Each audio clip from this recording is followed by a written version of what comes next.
Hello guys, আসসালামু আলাইকুম। ছোটবেলার একটা গল্প বলতে চাই। এই গল্পটা অনেক মানুষের জীবনেই ঘটে গেছে। আমাদের ঘরে টিভি ছিল না। আমাদের পাশের বাড়ির কয়েকটা বাড়িতে টিভি ছিল। মনিদের বাড়ি আমাদের বাসার পাশেই ছিল। যখনই দেখতাম মনি ডোরেমন দেখতেছে, তখনই মনিদের ঘরের দরজার সামনে আস্তে আস্তে গিয়ে বসে পড়তাম। একটু পরেই মনির মামাকে দেখে বলে উঠতো, কিরে মনি, টিভি বন্ধ করস না? আর কতক্ষণ দেখবি? মনি বলতো, হ্যাঁ মা, বন্ধ করতাছি। এই বলে টিভিটা বন্ধ করে দিত। কিছু না বুঝে অসহায়ের মতো উঠে চলে এসে পড়তাম। আবারও কখন অন্য সময় যেতাম, তখন মনি বলতো, যারে যা, আমার মা বকা দিব, যা টিভি বন্ধ করে দিব। তখন আমি বলতাম, না, কিছু কইব না, একটু দেখা জামুগা। তখন ওদের ঘরের কেউ না কেউ বলতো, এই টিভি বন্ধ করস না, ঘর দুয়ার পরিষ্কার করা লাগবো।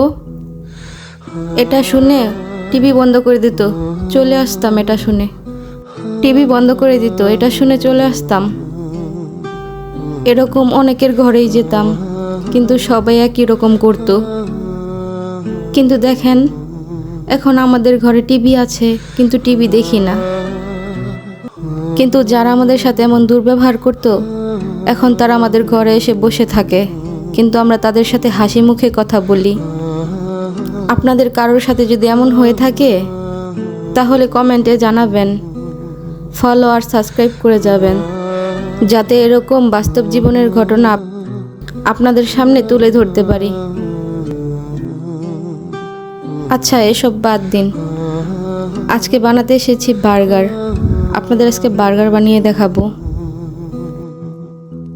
নিজের হাতে খাবার রান্না করে খাওয়ার মজাই আলাদা। কেমন একটা কথা দেখেন, আমরা আজকে চলে আসলাম কাশবনে রান্না করার জন্য। খোলা আকাশের নিচে রান্না করতে আমার অনেক ভালো লাগে। এবার মাংসগুলো তুলে নিয়ে ব্রেডগুলো ভেজে আপনাদের পরিবেশন করে দেখাচ্ছি কেমন হয়েছে।